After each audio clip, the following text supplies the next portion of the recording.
Hi guys, welcome to another episode of Testimony Tuesday. I'm sorry I'm late. I didn't get to record the video this morning. It was a crazy day at work, but now that I'm home, I am keeping my promise. It's almost 7 o'clock, still Tuesday, so yeah. um, there's a song that comes to mind that says, "He never promised that the cross would not get heavy and the hills would not be hard to climb. He never offered victories without fighting, but he said help would always come in time. Just remember, when you're standing in the valley of decisions and the adversary says give in, just hold on, or God will show up and he will take you through the fire again." That's my song, but it's called, and my voice crusty, so I can't sing for you. Next week I sing for you, Lord willing. But today's testimony, quickly, I wanted to share with you how God put another angel in my life that just felt like a random person, but was not. So when I was going to school, and I was only able to work for 20 hours, I wanted an opportunity to make some extra cash. So I signed up with this agency and got connected to this couple that I would go to their house and clean. Now, for some people, it may be like, oh, so you were doing a cleaning job? Yeah, I was doing a cleaning job while I was working at the college. So that was my side gig. I would get cash and I could use it to pay my phone bill or buy myself something, because I'm like, okay, now I have some extra cash. And so this was someone who, every time when I went to her house, I just always just treated it like it was my house. As a matter of fact, when when I was going there for the first time, she asked me if I had experience, and I was like, yeah, I have years of experience. I have 7 siblings, and I'm a second one, so I have years of experience cleaning mess. Um, and so we always talk about my family. We always talk about the fact that I'm from Jamaica, I'm a student here, and so on. Anyway, so after I finished school in, I think, 2017 or so, I applied for my work permit and I was denied. I did not meet the criteria to get an open work permit, and I was given 90 days to leave Canada. By this time, I was quite frustrated with myself because I was wondering, why did I even bother to come back here after what happened to me in 2013, 2014, thereabouts. Um, I was just like, okay, God, I'm not even gonna cry. I'm not even gonna be mad. I'm just gonna go back home. I'm never I go migrate again. um, and so I remember one day when I went to her house and she was asking me, hey, when is Leon going to come?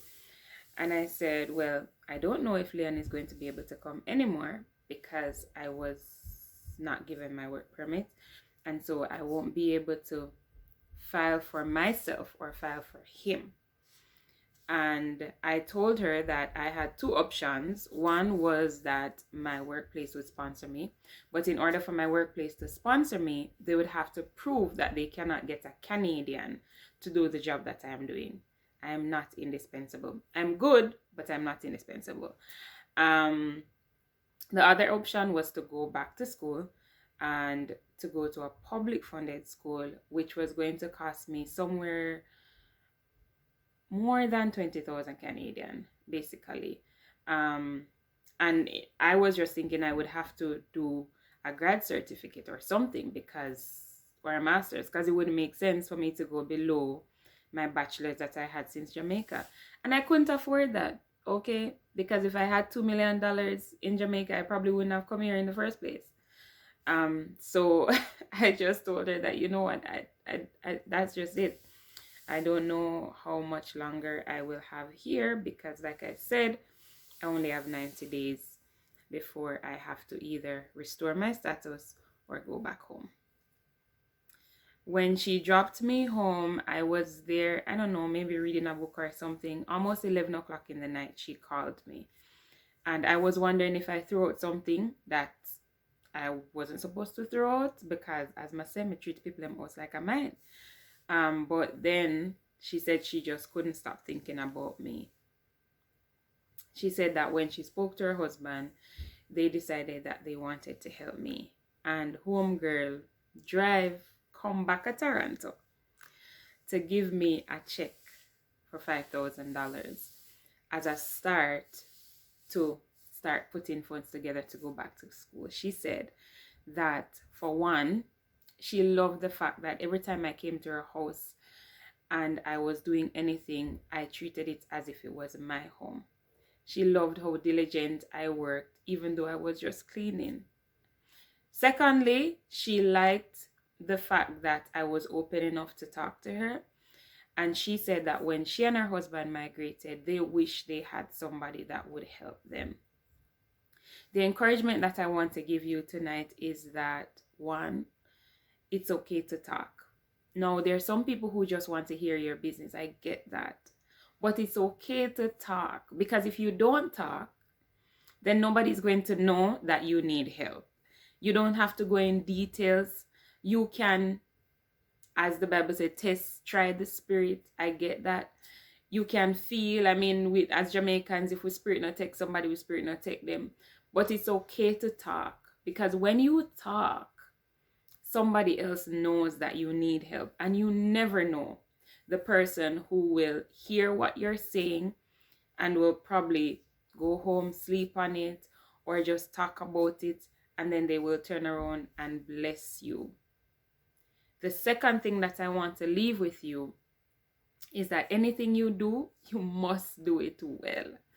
My grandmother always taught me that anything worth doing was worth doing well. And so even though I was just cleaning the house, I still did it well, because it was worth doing. And I think that is something that made a mark, which is why she felt like she could do that for me. And I'm so immensely grateful for people like these. So have a good night. Have a great rest of the week. And Happy New Year again. And I'll see you again next week on another episode of Testimony Tuesdays. Bye-bye.